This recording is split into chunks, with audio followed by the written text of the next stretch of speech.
बिस्मिल्लाहिर्रहमानिर्रहीम, अस्सलाम वालेकुम। इस्लामाबाद से रज़ा सईद प्रोग्राम कैपिटल टुडे के साथ हाजिर खिदमत है। उम्मीद है आपका आज का दिन अच्छा गुजरा होगा। बहुत से मौज़ूआत हैं, पार्लिमान के इजलास के हवाले से भी गुफ्तगू करेंगे, लेकिन भारत की जानिब से लाइन ऑफ कंट्रोल के ऊपर मुसलसल एक टेंशन बढ़ा देने का सिलसिला और इस कस्म के बयानात के जिसमें तमाम तर ज़िम्मेदारी कश्मीर में जो लोग महसूर हैं उनके ऊपर डाली जा रही है। अक्रॉस द बॉर्डर पाकिस्तान के ऊपर जिम्मेदारी उनकी तरफ से डालने का सिलसिला जारी है।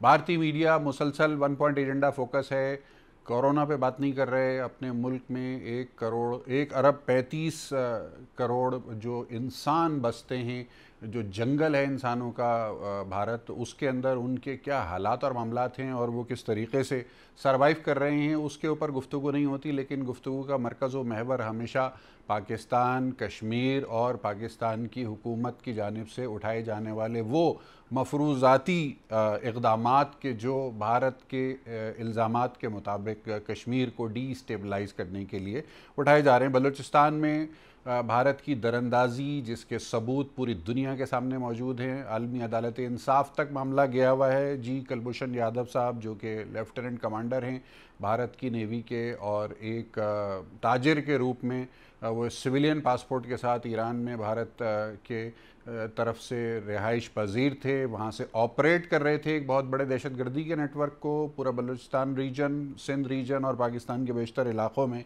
कुलभूषण यादव का नेटवर्क काम कर रहा था। बलूचिस्तान लिबरेशन आर्मी जो कि एक दहशतगर्द डेजिग्नेटेड ऑर्गेनाइजेशन है, हुकूमत पाकिस्तान ने इसको दहशतगर्द डेजिग्नेट किया, बरतानिया ने भी किया, अमेरिका ने भी किया, उनके साथ उनके खुले रवाबित हैं। और फिर वहाँ उनके मीडिया चैनल्स के ऊपर बैठ के लोग दावे करते हैं कि वो बलूचिस्तान में उनके एसेट्स मौजूद हैं और उनके साथ रब्तों में। बहरहाल ये एक मामला है, इसके ऊपर कोशिश करेंगे कि अपने मुअज़्ज़िज़ अरकान से इसके ऊपर ज़रूर फ़ीडबैक ले लें। तीनों बड़ी सियासी जमातों की नुमाइंदगी मौजूद है इस वक्त हमारे साथ। पाकिस्तान तहरीक इंसाफ के मरकज़ी सेक्रेटरी इत्तलात मोहतरम जनाब अहमद जवाद साहब मवासलाती रब्ते पर मौजूद हैं, जबकि पाकिस्तान पीपल्स पार्टी के रहनुमा बैरिस्टर आमिर हसन साहब हमारे साथ हैं और पाकिस्तान मुस्लिम लीग नवाज़ के रहनुमा राना एहसान अफजल साहब हमारे साथ मौजूद हैं। खुश आमदीद कहेंगे हम अपने मेहमानान गिरामी को। भारत के इन मामलात के साथ साथ जो डोमेस्टिक इस वक्त डेवलपमेंट्स हैं उसके ऊपर भी हमें आज गुफ्तगू करनी है। पार्लिमान का इजलास जारी है, सेनेट और कौमी असम्बली का ये सेशन अपोजिशन की रिक्वेजिशन के ऊपर तलब किया गया और इस सेशन के दौरान धुआंधार तकारीर दोनों जानिब यानी हिज़्ब इख्तिलाफ और हुकूमत की तरफ से हो रही हैं। एक बात जो बहुत ज़्यादा पब्लिक डिबेट का हिस्सा बन चुकी है और लोग इसके ऊपर सोशल मीडिया पे भी सवाल उठा रहे हैं और शायद मेन स्ट्रीम मीडिया पे भी बात हो रही है, आज हम ज़रूर करेंगे, वो ये कि क्या पब्लिक इंटरेस्ट क्या सर्व हो रहा है। इस वक्त तीनों बड़ी सियासी जमातें हमारे साथ मौजूद हैं, तो हम जानना चाहेंगे कि पार्लियामान के इजलास में आप तीनों मिलके ऐसा क्या कर रहे हैं कि जिससे पाकिस्तान के आवाम को कोरोना वबा के हवाले से फौरी तौर पर कुछ अच्छी खबर मिलने का इम्कान है या कोई रिलीफ मिलने का इम्कान है। ये भी हम आपसे जानने समझने की कोशिश करेंगे। इसके अलावा special assistant to prime minister on political communications का एक नोटिफिकेशन कल रात जारी हुआ, लॉन्ग अवेटेड नोटिफिकेशन कहा जा सकता है। डॉक्टर शहबाज गिल साहब जो कि माजी में पंजाब हुकूमत की तर्जुमानी करते थे, एक अरसे से वज़ीर-ए-आज़म हाउस में देखे जाते हैं और काफ़ी फ़ाल नज़र आते हैं मीडिया के ऊपर वज़ीर-ए-आज़म हाउस की तर्जुमानी करते हुए, लेकिन बग़ैर नोटिफिकेशन बग़ैर किसी टाइटल के काम कर रहे थे। बिलाखिर कल रात उनका नोटिफिकेशन भी जारी हुआ। उस नोटिफिकेशन का क्या पस मंज़र है और उसके ऊपर क्या तज्ज़िये तबसरे हैं, इसके ऊपर भी गुफ्तगू को हम आपके सामने लेकर आएंगे। अहमद जवाद साहब से मैं गुफ्तगू का आगाज़ करना चाहूँगा। अहमद जवाद साहब अस्सलाम वालेकुम। जी वालेकुम अस्सलाम। अहमद जवाद साहब, पार्लियामान का इजलास जारी है और आपकी जमात इस वक्त हुकूमत कर रही है पाकिस्तान पे, बाकी दीगर जमातें भी वहाँ पर फ़ाल हैं। क्या पब्लिक सर्विस में ऐसा क्या हुआ है पिछले 3-4 रोज़ के दौरान जिसको हम रख सकें अपने नाजरीन के सामने कि जनाब हमारी पार्लियामान ने पिछले 4 दिन में ये कर लिया आपके लिए? देखें, पार्लियामेंट का फोरम जो है वो तमाम जमातों के लिए एक अपनी अपनी राय देने के हवाले से है। इस वक्त कोई ऑर्डिनेंस या कोई बिल पास करने का तो मेरा ख्याल है कि मौका नहीं है। अच्छा। इस पार्लियामेंट के इजलास को जब बुलाया गया था तो इसका प्राइमरीली मकसद यही था कि पाकिस्तान में इस वक्त जो कोरोना वायरस के हवाले से सूरत हाल है उसमें तमाम जमातें अपना मौक़िफ़ पेश कर सकें, उसको डेलिब्रेट कर सकें, उसको डिबेट कर सकें। अच्छा। अगरचे कोरोना के हवाले से जो कंप्लीट स्ट्रेटजी है या उसकी एग्जीक्यूशन और इम्प्लीमेंटेशन है वो एक national command and coordination centre के थ्रू हो रही है, जिसमें के तमाम प्रोविंसेस की नुमाइंदगी है और उसमें पब्लिक सेक्टर और गवर्नमेंट के तमाम नुमाइंदे मौजूद हैं। तो वो तो एक एग्जीक्यूशन और जो इक़दाम किए जा रहे हैं उसके हवाले से एक फोरम है। पार्लियामेंट में का इजलास बुलाने का मकसद ये था कि तमाम पॉलिटिकल पार्टीज को एतमाद में लिया जा सके कि इस वक्त कोरोना के हवाले से हुकूमत जो इक़दाम कर रही है उनकी क्या सजेशंस हैं, उनकी क्या फीडबैक हैं। और मैं ये समझता हूँ कि पार्लिमानी सियासत की अगर आप डायनामिक्स को देखें तो उसमें पार्लियामेंट ही एक ऐसा फोरम है कि जहाँ पे तनकीद भी की जाती है, जहाँ पे हुकूमती इक़दामात को निशाना भी बनाया जाता है, जहाँ पे हुकूमत को अपोजिशन की तरफ से किए गए सवालात का जवाब भी देना होता है। तो ये एज सच इसमें पब्लिक सर्विस के रेफरेंस से मैं शायद ज़्यादा इसको मैं और एक्सप्लेन ना कर सकूं। नहीं सर, आपने बहुत खूबसूरत अंदाज से जो एक टेक्स्ट बुक रिस्पॉन्सिबिलिटी है पार्लियामान की, उसके बारे में आपने बहुत खूबसूरत अल्फाज में बात कर ली। लेकिन गुज़िश्ता 4 रोज़ से टीवी पे लाइव देखते हैं हम भी और आप भी, तो बज़ाहिर जो गुफ्तगू हो रही है वहाँ पर और जो गुफ्तगू का मेयार है और जो फोकस है डिस्कशन का, वो कुछ थोड़ा सा नाकाबिले फ़हम सा लग रहा है। लोगों को लग रहा है कि शायद उनके मसाइल जो हैं वो तरजीह नहीं है आप लोगों की, उनकी तरजीहात शायद एक दूसरे को टेक टू द टास्क वाला मामला नज़र आ रहा है। तीनों बड़ी सियासी जमातों का एक ही जैसा हाल है। ये जानना चाह रहे थे हम कि पब्लिक डिस्कनेक्ट नज़र आ रहा है, इसकी क्या वजह है? देखें रज़ा से ये सब अगर आप अमेरिका को भी देखें, वहाँ पे डेमोक्रेट्स और रिपब्लिकन्स के दरमियान जब से कोरोना वायरस शुरू हुआ है दोनों तकरीबन एक ऑपोजिट मौक़िफ़ के साथ मौजूद हैं। जहाँ पे रिपब्लिकन्स जो हैं वो लॉकडाउन के अगेंस्ट हैं, तो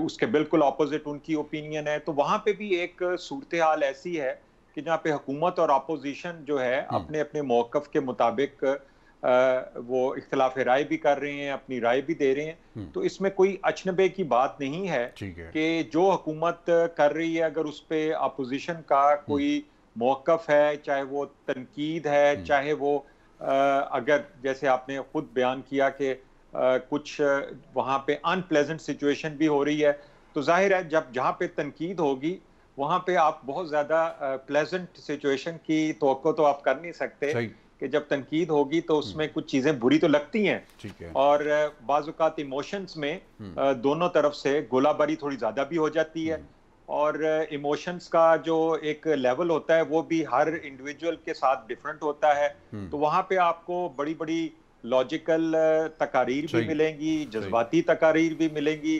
तो ये एक ऐसी चीज़ है कि जो सिर्फ पाकिस्तान में नहीं बल्कि जैसे मैंने अमेरिका की एग्जांपल दी, तो और कंट्रीज में भी इस हवाले से जो है वो डिबेट और डेलिब्रेशन जारी है। ठीक है। बैरिस्टर आमिर हसन साहब पाकिस्तान पीपल्स पार्टी के रहनुमा हमारे साथ मौजूद हैं।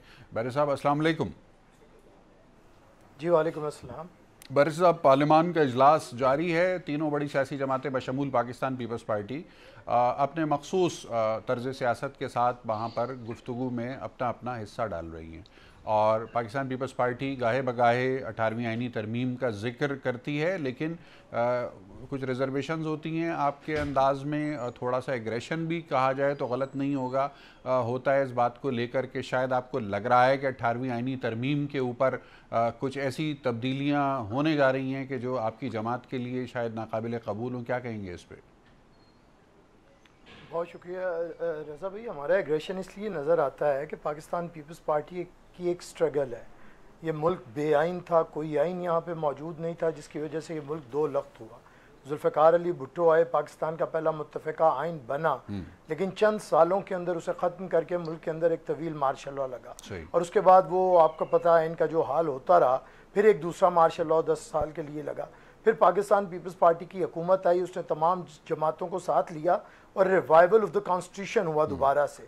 दोबारा तमाम जो रूह थी, एसेंस थी कॉन्स्टिट्यूशन की, उसे बहाल किया गया 18वीं तरमीम के ज़रिए और इस पर तमाम जमातें ऑन बोर्ड थी, तमाम पॉलिटिकल पार्टीज़ और एक कॉमन मैं कहता हूँ एक कंसेंसस इवॉल्व हुआ पाकिस्तान के अंदर, तमाम लोगों ने, तमाम अवाम ने और हर मकतबा फ़िक्र ने इसकी सपोर्ट की, इसलिए इसकी मुखालफत में कोई नहीं आया और इसके हक़ में था। अब ये किसे मसला है या क्या मसला है हमें समझ नहीं आती है। इस मुल्क के अंदर अगर मुल्क टूटा था तो इस आवाज़ से टूटा था कि यहाँ पे सूबाई खुद मुख्तारी नहीं है। मशरकी पाकिस्तान की यही सबसे बड़ी आवाज़ थी, यही बात थी, यही मुजीबुर रहमान कहते थे। जो बनता बनता जो 6 नुकात थे वो कहाँ तक, खुद मुख्तारी तक बात चली गई। तो मैं समझता हूँ अगर पाकिस्तान को तकरीबन 50 साल के बाद ये एक मौका मिला है कि दोबारा से तमाम कौम मुत्तफिक हो के रिवाइव हुआ, तो अब ये कौन सी जमातें हैं, ये कौन लोग हैं, ये कौन सी, मैं इन्हें पॉलिटिकल फोर्सेस नहीं कहता। ये फोर्सेस वो हैं जो पाकिस्तान के अंदर आइन की हुक्मरानी से डरती हैं, पार्लिमान की बालादस्ती से डरती हैं। पाकिस्तान के अंदर तमाम इदारे अपने अपने डोमेन के अंदर रह के काम करेंगे, ये उनसे डरते हैं। इनका दिल है कि बैक डोर से कोई आए और काम चलाता रहे, कंट्रोल्ड सिलेक्टेड किस्म की गवर्नमेंट्स रहें। तो अब ये जो उनके आलाकार हैं उन्हें ये 18वीं तरमीम से दुख है। देखें ना, 18वीं तरमीम का दुख ये है कि जी इससे सूबे खुद मुख्तार हो गए। अरे भाई बताएं, दुनिया जहान में सूबों की खुद मुख्तारी तो अब मान लिया गया है। कौन सा मुल्क है जो सूबाई खुद मुख्तारी को नहीं मानता? अच्छा जी, इसमें जी सूबों को खुद मुख्तारी मिली तो सेहत का निज़ाम उधर चला गया, तो भाई उनके पास ही जाना था। आप लोगों ने सेहत के मामले में क्या किया है? आपने जो कोऑर्डिनेशन करनी चाहिए थी आगे नहीं की। 18वीं तरमीम को नीचे तक डिवॉल्व करना था हमें, तीसरी हुकूमत तक, लेकिन इन्होंने तो अभी सूबाई हुकूमतों के रास्ते बंद करना शुरू कर दिए। अभी आपने रजा भाई बात की पार्लियामान के अंदर, पार्लियामान का बता दिया जी ऐसे होता है, ऐसे होता है कि वज़ीर ख़ारजा आए और वज़ीर सेहत की जगह पे खड़ा होके और अपोजिशन को इश्तिहाल दिलाए और एक ही हुकूमत जो मुख्तलिफ सियासी जमात की है उस पर हमलावर हो जाए। भाई आप फॉरेन अफेयर्स के बारे में बात करें, मुल्क का वज़ीर आज़म जो है वो वज़ीर सेहत भी है, उसकी जिम्मेदारी थी कि कोरोना के ऊपर इजलास था, आप आते, आप लोगों को बताते कि हमारे नेशनल हेल्थ सिस्टम में क्या बेहतरियाँ लाई जाएंगी, क्या लेके आई जा रही हैं, क्योंकि कोई अपोजिशन, रजा साहब, इनके साथ लड़ाई नहीं करना चाहती है। चेयरमैन बिलावल भुट्टो की पूरी स्पीच देखें, उन्होंने यही बात की कि हम आपसे तामुन करना चाहते हैं, हम आगे बढ़ना चाहते हैं, खुदा के लिए प्राइम मिनिस्टर साहब आएँ और लीड करें। लेकिन ये कितनी, आपने खुद सुनी शाह महमूद कुरैशी साहब की, और उसके बाद वो जो फिर वजीर हैं जिस किस्म की वो गुफ्तगू फरमाते हैं वो आपने देख ली। मुझे बताएं कि इस ग्लोबल पेंडेमिक के वक्त पे कोई इनकी होशमंदी की बात, इन्होंने पार्लियामेंट को कलेक्टिव विजडम की जगह बनाने की बजाय अखाड़ा बनाने की कोशिश की है, कुश्तियां करवाने की कोशिश की है, ताकि लोगों का एतमाद खत्म हो पार्लियामान के ऊपर से, आइन के ऊपर से, और इस सिलेक्टेड हुकूमत को और इसके सिलेक्टेड जो मस्खरे हैं उन्हें हुकूमत करने का मौका मिले। अच्छा। ये है वो तकलीफ दे मनाजिर जो हम देख रहे हैं, जो आपने भी कहा कि 3-4 दिन के अंदर अगर कोई कंट्रीब्यूट नहीं कर पाता तो ये कितनी बदकिस्मती की बात है। आपका तो काम था कि आप लोगों के साथ बैठते, एक कंसेंसस इवॉल्व करते, प्राइम मिनिस्टर साहब तशरीफ लाते, आके कहते तमाम अपोजिशन के मेंबर्स को कि आपका मेरा इख्तलाफ रहेगा, लेकिन इस वक्त कौम एक मुसीबत के अंदर है, एक तकलीफ के अंदर है, आए हम लोग इकट्ठे हों और इकट्ठे हो के इस वबा के खिलाफ लड़ें और एक और हम आज भी तैयार हैं कि वज़ीर आज़म साहब की आदत करें। पाकिस्तान मुस्लिम लीग नवाज के रहनुमा राना एहसान अफजल साहब हमारे साथ मौजूद हैं। राना साहब अस्सलाम वालेकुम। वालेकुम सलाम जी। राना साहब, कल साबिक़ वज़ीर आज़म जनाब शाहिद खाक़ान अब्बासी साहब ने एक बड़ी धुआंधार तकरीर की फ्लोर ऑफ द हाउस के ऊपर। आज फिर चौधरी एहसन इकबाल साहब की स्पीच भी है, सेनेटर मशाहिदुल्लाह साहब की सेनेट के इजलास में स्पीच है। बड़ी अच्छी तकरीरें हो रही हैं, बड़ी खूबसूरत डिबेट्स हो रही हैं, लेकिन कुछ चीज़ें ऐसी हैं जिसके ऊपर सवालिया निशान है। वज़ीर आज़म ऐवान में मौजूद नहीं है, वो आ नहीं रहे, तो क्या इसकी वजह क्या लग रही है आपको? मतलब क्यों नहीं आ रहे वज़ीर आज़म ऐवान में? बदकिस्मती से जब से पीटीआई हुकूमत आई है, नेशनल असेंबली के जो सेशंस हैं उनमें बड़ी एग्रेशन देखी जाती है, और उसकी मेन वजह यही है कि ये जो हुकूमत है पता नहीं ये इनसिक्योर है या इम्पेशेंट है या इनको एंगर मैनेजमेंट की ज़रूरत है। ऑपोजिशन का तो काम है कि वो तनकीद करे फ्लोर ऑफ द हाउस पे, हुकूमत को उसका आईना दिखाए। गवर्नमेंट को थोड़ा सा जो है वो बर्दाश्त करने की ज़रूरत होती है कि वो उनको मौका दे बोलने का। ये इनसे बर्दाश्त नहीं होती तनकीद, ये मौका नहीं देना चाहते, और जवाबी कार्रवाई में ये हर लाइन क्रॉस कर जाते हैं। जहां नेम कॉलिंग शुरू हो जाती है, ब्लेम गेम और चोर चोर की जो आवाजें हैं वो शुरू हो जाती हैं। इस वजह से जो सेशन है वो सारे के सारे जो रिजल्ट है आपके सामने है। इसी तरह जब आप हमारी हुकूमत देखते थे और हमारे 5 साल जो असेंबली के हमने गुजारे वो बड़े स्मूथ गए, और उसकी यही वजह थी कि हम खैर आपके जमाने में भी नहीं आते थे और इतनी इनसिक्योरिटी जो है वो नहीं दिखाई जाती थी। अच्छा, अब इनकी इनसिक्योरिटी की क्या वजह है? वो वजह यही है कि इनकी परफॉर्मेंस कहीं भी जो है वो नजर नहीं आती। टीवी की हद तक, अल्फाज के चुनाव की हद तक, मदीने की रियासत की हद तक आपको ये बातें करते नजर आएंगे, लेकिन ऑन ग्राउंड जो है वो रियलिटी बिल्कुल कुछ और है। और आजकल वेंटिलेटर्स की बात हो रही है तो मुझे तो ये हुकूमत भी वेंटिलेटर के ऊपर ही नजर आती है। अच्छा, और इसकी अगर आपने मिसाल देखनी है तो वो ये है कि नया पाकिस्तान को जनरल साहब जो है वो हेड करेंगे, वो भी वेंटिलेटर पे है। इंफॉर्मेशन मिनिस्ट्री भी जनरल साहब वेंटिलेटर पे है। PIA पे एयर मार्शल साहब वेंटिलेटर पे है। PTA जनरल साहब वेंटिलेटर पे है। वापडा वेंटिलेटर पे है। National institute of health life support ventilator पे है। डिफेंस मिनिस्ट्री, फॉरेन मिनिस्ट्री तो है ही वेंटिलेटर पे। अब तो पंजाब बीट प्रोक्योरमेंट को भी ओवरसाइट जो है वो ब्रिगेडियर साहब करेंगे, वो भी वेंटिलेटर पे है। कोविड के मामले NDMA वो भी वेंटिलेटर पे है। अब ये इनकी वजह है इनसिक्योरिटी की कि इनके अपने ऑर्गन्स तो फेल हो गए हैं, इनके पास इलेक्टेड रिप्रेजेंटेटिव्स नहीं है और इनको लाइफ सपोर्ट पे रखा हुआ है। और इनके पास क्योंकि दिखाने को कुछ नहीं है तो वहां से इनका जो बर्दाश्त में जो कमी है वो नजर आती है। और मसला ये होता है वेंटिलेटर के ऊपर कि अगर आप ज्यादा देर रहें वेंटिलेटर पे तो फिर इन्फेक्शन के चांसेस बढ़ जाते हैं। और मुझे यही नजर आ रहा है कि इन्फेक्शन के चांसेस बढ़ गए हैं इस हुकूमत के अंदर, और कहीं ये कोलैप्स ही ना कर दे अपने बोझ के नीचे। तो यही आपको कोरोना की परफॉर्मेंस भी ले लें तो यही नजर आती है कि हम इनसे एक ही सवाल अब्बासी साहब कर रहे हैं कि आप हमें कोई डॉक्यूमेंट दे दें, कोई अपना स्ट्रेटजी का बयान दे दे कि ये हमारी स्ट्रेटजी है कोविड के ऊपर। वो आपको नहीं नजर आएगी। लेकिन आपको इनकी जो प्रेस कॉन्फ्रेंसेज हैं उसके अंदर आपको स्मार्ट लॉकडाउन, पार्शियल लॉकडाउन वो नजर आएगा। लेकिन जब आप ऑन ग्राउंड देखेंगे तो आपको नजर आएगा कि SOPs जैसी चीज तो कहीं भी नहीं एग्जिस्ट करती। यहाँ तक कि जो इनके अपने प्रोग्राम हैं, जहां एहसास प्रोग्राम में ये रिलीफ दे रहे हैं गरीबों को, वहां भी SOPs इंप्लीमेंट नहीं होते नजर आएंगे। तो इशू जो है वो सिर्फ यही है कि इनकी जो इनसिक्योरिटी है और जो एग्रेशन है और जो ये बार बार रौला डालते हैं करप्शन का, उसकी वजह मैंने आपको समझा दी कि ये हुकूमत वेंटिलेटर हुकूमत। अच्छा, इसमें एक तजवीज़ अगर राना साहब ये भी तो दी जा सकती है कि जो NCOC के नाम से इस वक्त एक फोरम है जो ओवरसाइट कर रहा है उन तमाम मामलात की कि जो कोरोना स्पेसिफिक हैं, और उसके अंदर असद उमर साहब वज़ीर आज़म की नियाबत कर रहे होते हैं, वहाँ बैठते हैं वो। उसके अलावा चारों सूबों की जो सूबाई हुकूमतें हैं, वज़राए आला समेत, वो भी उसका हिस्सा होते हैं। तो क्यों नहीं ये तजवीज़ आपकी तरफ से जाती कि यानी नून लीग की तरफ से तजवीज़ क्यों नहीं जाती कि NCOC के अंदर कायदे हिज़्ब इख्तिलाफ जो हैं, जो कि आपकी जमात से मुतल्लिक़ हैं, उनको भी रिप्रेजेंटेशन मिल जाए? तो उससे कम से कम शाहिद खाकान अब्बासी साहब का ये जो गिला है कि उनको स्ट्रेटजी पेपर नहीं मिल रहा है, तो वो NCOC में अगर बैठ जाएंगे, खुद शाहिद खाकान अब्बासी साहब अगर बैठ जाएंगे तो मेरा ख्याल है उनका गिला दूर हो जाएगा। क्या कहेंगे इस पे? देखिए, हमने तो अपनी डिमांड आगे पेश कर दी है। हम तो कह रहे हैं कि इस पे पार्लिमानी कमेटी आप कोविड के ऊपर तश्कील दें, जिसके अंदर डेली बेसिस के ऊपर मॉनिटरिंग हो और हर पार्टी के पार्लियामेंटेरियन जो हैं वो उसके अंदर उसको रिप्रेजेंट करें। तो हमारी डिमांड तो आ गई है इस चीज। अच्छा, अहमद जवाद साहब, NCOC के अंदर हिज़्ब इख्तिलाफ की नुमाइंदगी का अगर पॉइंट आ जाता है तो आप किस तरह से देखते हैं इसको? एकोमोडेट कर लेंगे आप कायदे हिज़्ब इख्तिलाफ के रिप्रेजेंटेटिव को NCOC में?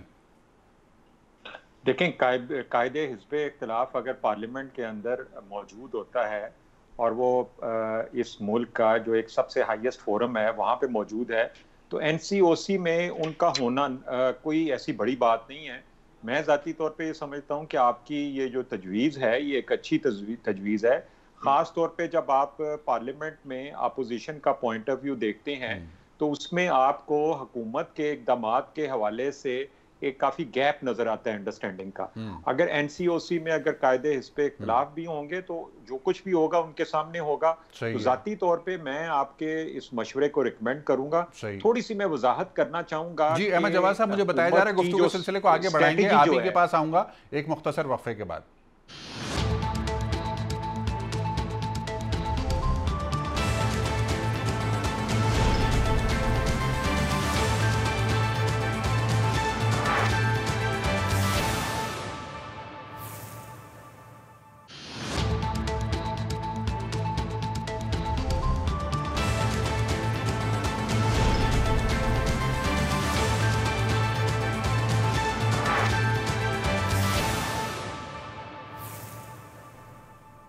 जी, वक्फे के बाद खुश आमदीद अहमद जवाद साहब, मरकज़ी सेक्रेटरी इत्तलात पाकिस्तान तहरीक इंसाफ हमारे साथ हैं। वक्फे से पहले उनके साथ गुफ्तगू जारी थी। NCOC में कायदे हिज़्ब इख्तिलाफ़ की नुमाइंदगी के उन्वान से जो नुक्ता उठाया गया था उसको एंडोर्स किया अहमद जवाद साहब ने, और हमसे वादा भी किया कि वो इस बात को कन्वे करेंगे अपनी आला क़यादत तक। अहमद जवाद साहब, thank you very much for the acknowledgement. सवाल ये है, बल्कि तज्ज़िया है एक, और उसके ऊपर फिर मैं आपसे तबसरा चाहूँगा। Special assistant to prime minister on political communications का नोटिफिकेशन जारी हुआ, कल रात गए जनाब डॉक्टर शहबाज गिल साहब का, जो इससे पहले हुकूमत पंजाब के लिए खिदमात अंजाम दे रहे थे, कुछ अरसे के लिए पसे पर्दा चले गए, फिर प्राइम मिनिस्टर हाउस में देखे जा रहे थे कुछ दिनों से। कल रात एक बहुत दिलचस्प इसके ऊपर डायलॉग हो रहा था, और उसके अंदर आपस में हमारी सहाफ़ी बरादरी के लोग तज्ज़िये तबसरे कर रहे थे कि जनाब इनको क्यों नोटिफाई किया गया है, कैसे टाइम के ऊपर। तो एक बड़ा दिलचस्प तज्ज़िया सामने आया, वो ये कि मोहतरम जनाब जो बाजवा साहब हैं, जिनको स्पेशल असिस्टेंट लगाया गया है, वो एक बहुत ही डिग्निफाइड बैकग्राउंड के हामिल हैं, लिहाजा बहुत संजीदा गुफ्तगू ही एक्सपेक्ट की जाएगी उनकी तरफ से। फिर जो शिबली फराज साहब, जिनको वफाकी वज़ीर बनाया गया इत्तलात, वो भी एक धीमे मिजाज के और एक अच्छा तालीमी एकेडमिक पस मंज़र रखते हैं और अपने वालिद बुजुर्गवार की लेगेसी भी कैरी करते हैं, तो उनके तरफ से भी बहुत डिग्निटी का ही मुज़ाहरा मुतवक्का होता है। लेकिन बाज़ लोगों का ख्याल ये है कि खान साहब को एक हार्ड हिटिंग बैट्समैन की ज़रूरत महसूस होती है, और ऐसे में शहबाज गिल साहब को एक हार्ड हिटिंग बैट्समैन के तौर पर लाया गया है, जो आकर वो रिक्वायरमेंट्स पूरी करेंगे कि जो शायद बाजवा साहब की डिग्निटी उनको इजाज़त नहीं देगी, और जो शायद शिबली फराज साहब की तहम्मुल और बुर्दबारी उनको इजाज़त नहीं देगी। क्या कहेंगे इसके ऊपर आप?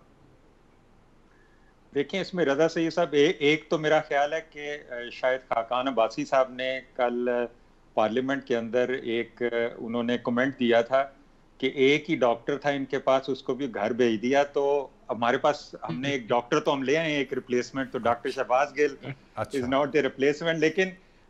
लेकिन ये तो एक लाइटर टोन में मैं बात कर रहा था। लेकिन देखें, कोई भी टीम हो, टीम चाहे क्रिकेट का मैच खेल रही हो, या मीडिया स्ट्रेटजी हो, या कोई कौमी मामलात हो, उसमें यकीनन आपको ओपनिंग बैट्समैन भी चाहिए होते हैं कि जिन्होंने इनिंग की बुनियाद रखनी होती है, आपको मिडिल ऑर्डर भी चाहिए होते हैं जिन्होंने उसको और बेहतर करना होता है, और आखिरी जो बैटिंग लाइन में होते हैं उन्होंने कुछ थोड़ा सा तेज खेलना होता है, तेज खेलने की भी रिक्वायरमेंट आती है। तो मेरा ख्याल है कि कोई भी टीम जो है वो कॉम्बिनेशन होती है, जिसमें हार्ड हिटिंग बैट्समैन भी होने चाहिए, जिसमें रोक के खेलने वाले भी होने चाहिए। और तो मेरा ख्याल है कि prime minister is the captain of the team, और उनको पता है कि टीम को किस कॉम्बिनेशन के साथ उन्होंने खिलाना है।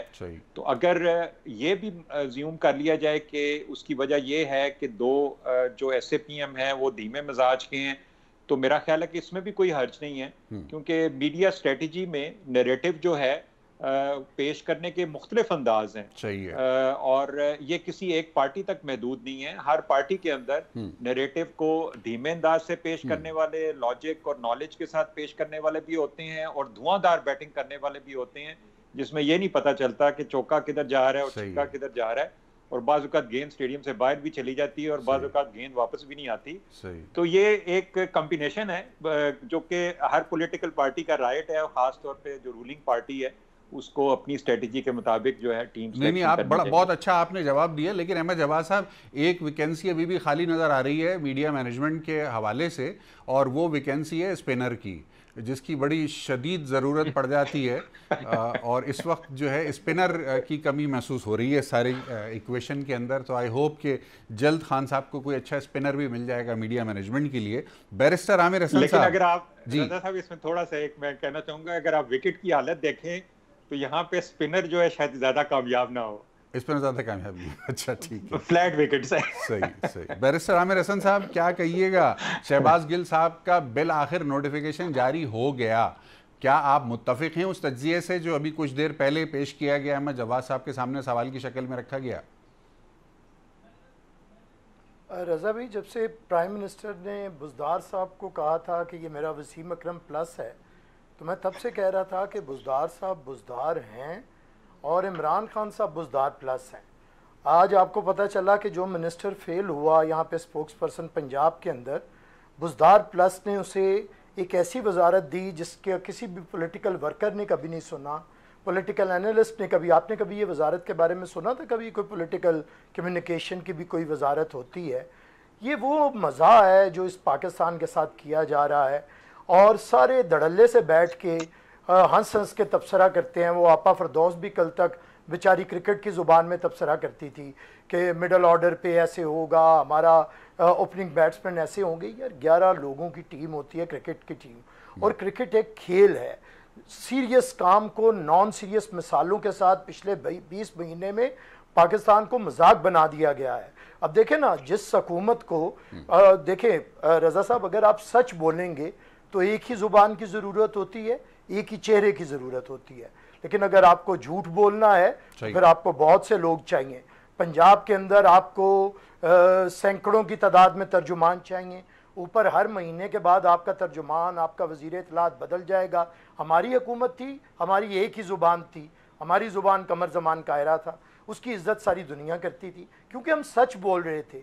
हमारे से इख्तलाफ हो सकता है, हमारे मुखालिफिन हो सकते हैं, हमारी पॉलिसी से इख्तलाफ किया जा सकता था, लेकिन हमारी ज़ुबान की सच्चाई के ऊपर इख्तलाफ नहीं किया जा सकता था। अब इन्हें क्या कहाँ से ज़रूरत पड़ती है? कहीं से ऑर्डर से ये बंदे लेके आते हैं, कभी रेंटा मिनिस्टर लेके आते हैं, कभी कहते हैं कि चले अहमद फराज की जो इज़्ज़त सादात है वो तबाह करने के लिए शिबली फराज साहब को ले आया जाए। लेकिन जो अहमद फराज साहब की जद्दोजहद और जो फिर शिबली फराज साहब ने जिस हुकूमत और जिस हुकूमत की पॉलिसीज़ का दिफा करना है, इन्ना लिल्लाहि व इन्ना इलैहि राजिऊन। और अब ये नए साहब आए हैं जिन्हें इन्होंने पॉलिटिकल कम्युनिकेशन के लिए रखा है। ये वो साहब हैं जिन्हें यूनिवर्सिटी, कायद आज़म यूनिवर्सिटी से निकाला गया, रिकॉर्ड के ऊपर है, इनको किन किन इनकी हरकतों के ऊपर निकाला गया आप जानते हैं। मेरे साथ मौसूफ एक प्रोग्राम के अंदर शीशा तोड़ चुके हैं टेबल पे हाथ मार मार के।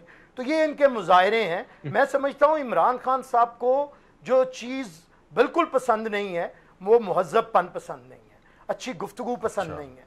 इसीलिए उन्हें कभी भी वो जो पिछली हमारी हुकूमत थी, क्योंकि उनका निशान शेर था, इंतहाबी निशान, तो वो अपने साथियों को मियाँ साहब कहा करते थे तगड़ा हो शेर बन। लेकिन बनी गाला के लोगों को जो ज़्यादा गालियाँ दे, खान साहब कहते हैं तगड़ा बन शेरू। और ये शेरू बनने की जो एक दौड़ है उसके अंदर लोगों को इतना पता है कि इमरान खान साहब के लिए गालियां बकें, आप ज़्यादा से ज़्यादा बदतमीज़ी करें, बदतहजीबी करें, लोगों की पगड़ियां उछालें, झूठ दबा के बोलें और लोगों के रिलीफ की बात ना करें। हर एक पुराने 30 साल की बातों में लगे रहें। जो बंदा बात करे उसे 30 साल पुराना याद करवा दें, आज की बात का जवाब ना दें। तो इस हुकूमत का वजीर पॉलिटिकल कम्युनिकेशन का फिर ये गिल साहब जैसे ही हो सकते हैं। ये जो गिल मिल लगी हुई है यहाँ पे पाकिस्तान के अंदर, मजाक है। मैं हैरान होता हूँ जब आप प्राइम मिनिस्टर साहब की किचन कैबिनेट देखते हैं, किचन कैबिनेट देखते हैं, सवाल और है मेरा तो हैरानगी होती है। जी, एक मुख्तसर सवाल है। गो के जो जिनके हवाले से ये बात है उन्होंने तो मौक़िफ़ दे दिया इसके ऊपर, लेकिन कहा जा रहा है कि फिरदौस आशिक अवान साहिबा ने मुमकिन तौर पर बिलावल हाउस रब्ता किया, बिलावल भुट्टो ज़रदारी साहब से मुलाकात की ख्वाहिश की दरख्वास्त के साथ। इसकी तस्दीक या तरदीद कीजिएगा? देखिए जी, हमें इस बारे में पार्टी के अंदर बिल्कुल भी सोचा नहीं जा रहा और ना सोचा जाएगा। ऐसे लोग जो फसली बटेरे होते हैं, पहले भी चंद महीनों के लिए आपा फरदौस को लिया गया था और वो भी कोई एक्सपीरियंस हमारा पार्टी का अच्छा नहीं था। पार्टी के अंदर इख्तलाफ राय था। मैं नहीं समझता कि जिन लोगों ने मुश्किल वक्त में पार्टी को नुकसान पहुंचाया है, पार्टी की क़यादत के बारे में बातें की हैं। अब फरदौस आपा का वही हाल है जो उनका एक क्लिप है, जब शाह महमूद कुरैशी साहब ने हमारी हुकूमत को छोड़ा था तो फरदौस आपा ने आके उस वक़्त कहा था कि जो पीपल्स पार्टी को छोड़ता है उसकी दुनिया भी खराब होती है और आखिरत भी तबाह होती है। ये क्लिप बिल्कुल मौजूद है। तेजी से आगे बढ़ना है, मुझे पाकिस्तान मुस्लिम लीग नवाज के रहनुमा राना एहसान अफजल साहब से भी यही मैं सवाल पूछना चाहूंगा। शहबाज गिल साहब की अपॉइंटमेंट को किस तरह से देख रहे हैं आप? जी, आपने फरमाया कि स्पिनर की जरूरत है। मेरा जरा मौक़िफ़ मुख्तलिफ है। मेरे ख्याल से परफॉर्मेंस की जरूरत है। अच्छा, स्पोक्स पर्सन्स की जरूरत नहीं है कि आप इनको बार बार चेंज करें। जो टिड्डी दिल है, जो लोकस्ट का हमला है, वो छोटा सा था लेकिन अब वो इतना बड़ा बन गया है कि आपकी रबी और खरीफ क्रॉप्स पे 450 अरब का नुकसान हो सकता है। वो स्पोक्स पर्सन ने नहीं ठीक करना, वो परफॉर्मेंस ने ठीक करना है। पोलियो की मिसमैनेजमेंट स्पोक्स पर्सन ने नहीं ठीक करनी, परफॉर्मेंस ने ठीक करनी है। लार्ज स्केल मैन्युफैक्चरिंग -3% थी कोविड से पहले, अब तो शायद -10% पे हो, वो परफॉर्मेंस ने ठीक करनी है, शहबाज गिल साहब ने नहीं ठीक करनी। इनकी फिस्कल परफॉर्मेंस, जिन्होंने डेफिसिट 2000 अरब से 4000 अरब पे ले गए, वो भी परफॉर्मेंस ठीक करेगी। इसी तरह 50 लाख घर जो हैं, जो ख्वाब इन्होंने दिखाया, वो भी परफॉर्मेंस होगी तो बनेंगे, वरना नहीं बनेंगे। 1 करोड़ नौकरियां मनफी हो गई, मिली नहीं। इन्फ्लेशन जो है 10% पे है आज इस साल की खड़ी, 5% पे थी हमारे 5 सालों में। ये परफॉर्मेंस ने ठीक करनी है, स्पोक्स पर्सन ने नहीं ठीक करनी। जीडीपी ग्रोथ 5.8 से मनफी -1.5 का पाकिस्तान का सफर, परफॉर्मेंस ठीक करेगा, बातें नहीं ठीक करेंगी। लेकिन ये 2 साल हो गए हैं, इनको नहीं समझ आ रहा कि स्पोक्स पर्सन ही के ऊपर ही फोकस है, बयानिए के ऊपर फोकस है, प्रोपेगेंडा के ऊपर फोकस है, ऑन ग्राउंड कंट्रोल कुछ भी नहीं है। मैंने आपको पहले भी फरमाया कि आधी हुकूमत तो वेंटिलेटर के ऊपर है, लाइफ सपोर्ट पे चल रही है। कितने इदारे मैंने गिनवाए जो अफवाज पाकिस्तान चला रहा है, इनको सपोर्ट मिली हुई है, जिसकी वजह से ये जिंदा है। अगर वो ना हो तो पूरी हुकूमत का स्ट्रक्चर कोलैप्स हो जाता है। इनके कंट्रोल में ना मईशत है इस मुल्क की, ना कोरोना है। ये शहबाज गिल साहब को लगा दें, वो भी टीवी पे आएंगे, ऑल फॉल जो है वो बातें करेंगे, और यही इनका क्राइटेरिया है कि इनको चुप कराएं। अगर आप नैब को देख लें, वहां भी यही फोकस है। हमजा शहबाज शरीफ 11 महीने से जेल में है। मुझे बताएं क्यों नहीं आज तक उन पे रेफरेंस फाइल हुआ? कौन जवाबदेह है उनके 11 महीनों का? लेकिन यहाँ बयानिए के ऊपर फोकस है, परफॉर्मेंस पे नहीं है। बातों से अगर मुल्क चल जाए तो ये चला लेते हैं, लेकिन बदकिस्मती से आपने सुना होगा कि काम बोलता है, यहाँ काम नहीं बोल रहा, स्पोक्स पर्सन बोलते हैं। सही है, बहुत आपने इसको यानी दिलचस्प अंदाज में क्लोज किया है सारे मामले को। गुफ्तगू को आगे बढ़ाएंगे हम, लेकिन एक मुख्तसर वक्फे के बाद।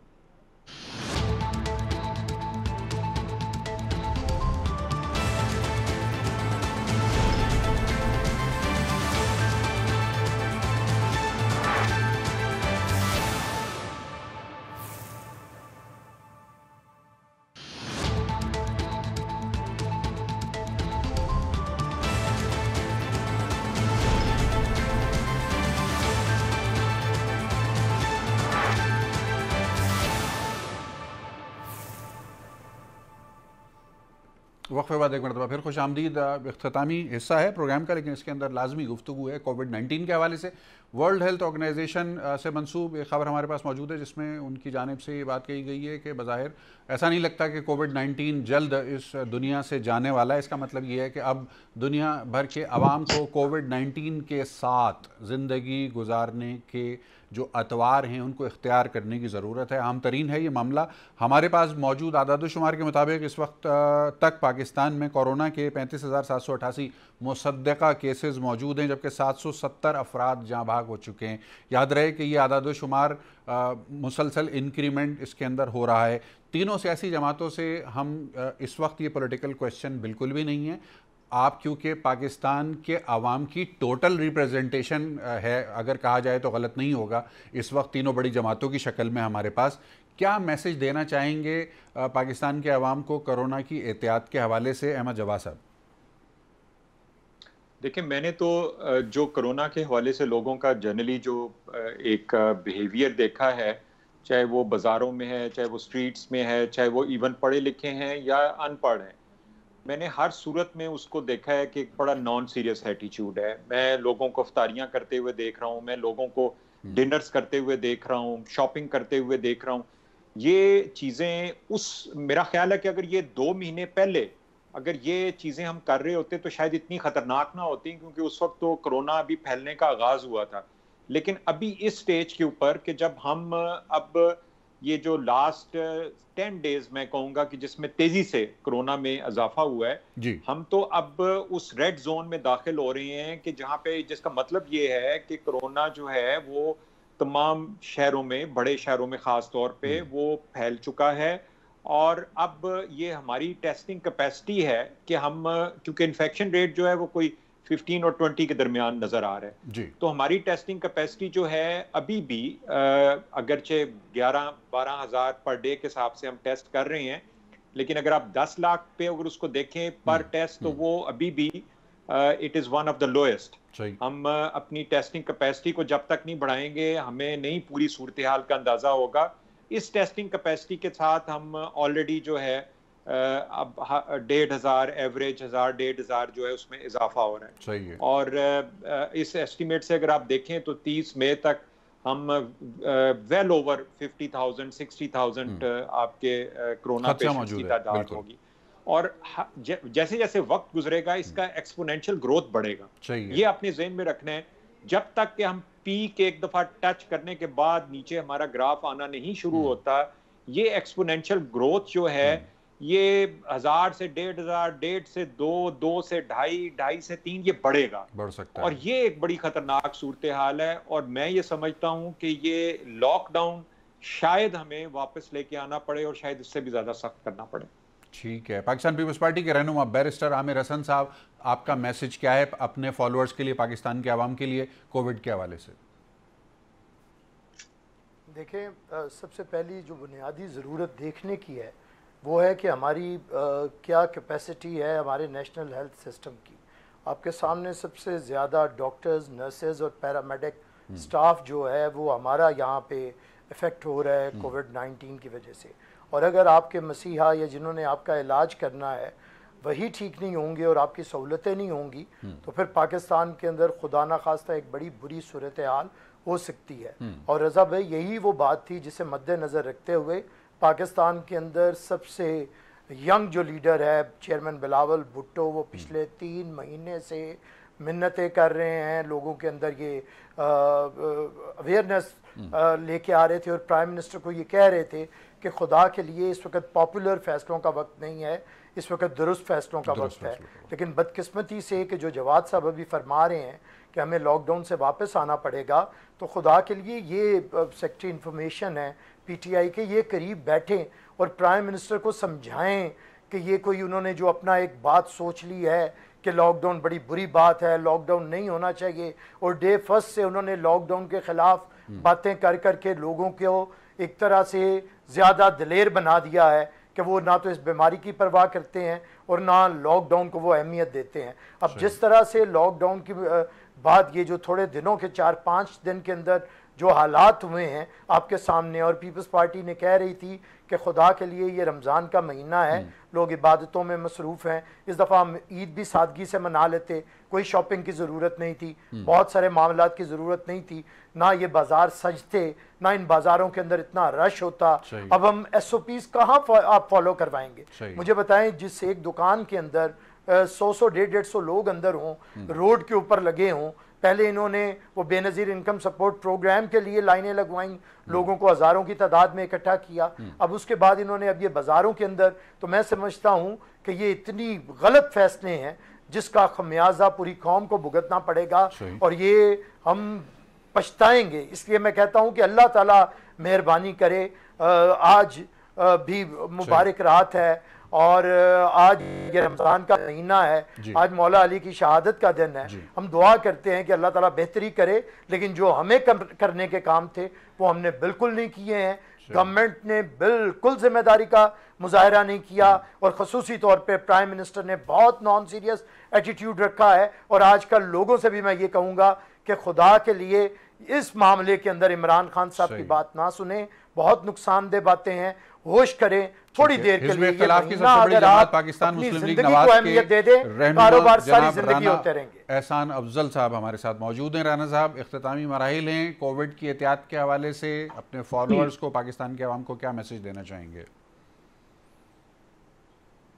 देखें, मैं आपको बताना चाहता हूं कि ये बहुत बड़ा चैलेंज है। अभी अमेरिका की मैं खबरें सुन रहा था तो वहां 3 लाख टेस्ट हो रहे हैं डेली बेसिस के ऊपर, और वहां भी वो यही कह रहे हैं कि टेस्टिंग काफी नहीं है। हम लोग 12,000 टेस्ट कर रहे हैं और हमारी भी 22 करोड़ की आबादी है, तो ये टेस्टिंग ना काफी है, इसमें तो कोई शक नहीं है। अब हम कितना इस टेस्टिंग को इन्हांस कर सकते हैं, और पार्शियल लॉकडाउन का जो असल मकसद है वो ये होता है कि आप इसके स्प्रेड को मॉनिटर करें और उन लोगों को क्वारंटीन करें ताकि जो है कुछ जगहों पे सख्त लॉकडाउन हो, लेकिन हमारे ऐसे कुछ नहीं हो रहा। जो मुझे नजर आ रहा है वो यही है कि हम किसी हद तक स्वीडन मॉडल के ऊपर चले गए कि सब कुछ खुला है, तो इसके ऊपर ज्यादा लोड गवर्नमेंट ने अपनी जिम्मेदारी छोड़ के अवाम पे डाल दी। अब ये अवाम के ऊपर है कि हमने इसको कैसे कंट्रोल करना है। बिल्कुल। तो मैं आवाम से यही अपील करूंगा कि ये चीज सीरियस है, हम उस चीज का इंतजार ना करें कि हमारे गली मोहल्लों में अमवात शुरू हो जाए, उससे पहले हम जाग जाएं, उससे पहले हम एहतियात करना शुरू करें। बिल्कुल ठीक है। और वाकई ये अफ्तारियों के अंदर अभी अफ्तारियां हो रही हैं, बाजारों में लोग घूम रहे हैं, ये जिंदगी मौत का सवाल है। अगर आप ज्यादा हाई रिस्क पे नहीं हैं तो आपके घर में बुजुर्ग हैं, वो हाई रिस्क के ऊपर है। सही है। खुदा ना खास्ता उनको ये स्प्रेड कर जाता है तो ये जानलेवा हो सकता है। तो अपने हाथ धोएं, अपना सोशल डिस्टेंसिंग को मेंटेन करें, मास्क पहने, एहतियात करें, बिला वजह घर से बाहर ना निकलें। यही मैसेज है मेरा पाकिस्तानियों को और जो सब लोग जो इस शो को देख रहे हैं। बहुत बहुत शुक्रिया मेहमान गिरामी, कीमती वक्त दिया हमारे नाजरीन के लिए। और तीनों बड़ी सियासी जमातों का एक ही मौक़िफ़ है कोविड के हवाले से, और वो ये कि एहतियात लाजिम है। हम सबको, हर पाकिस्तानी को, हर इंसान को अपनी ज़ाती ज़िंदगी में एहतियात को जारी रखना है, क्योंकि कोविड से बचने के लिए फ़िलहाल एहतियात के अलावा और कोई ज़रिया मौजूद नहीं है। बशर्ते सेहत व ज़िंदगी। इख्तिताम हफ्ता के बाद आपकी खिदमत में दोबारा हाजिर होंगे। इस दौरान अपना बेहद ख्याल रखिएगा। जी पाकिस्तान के लिए।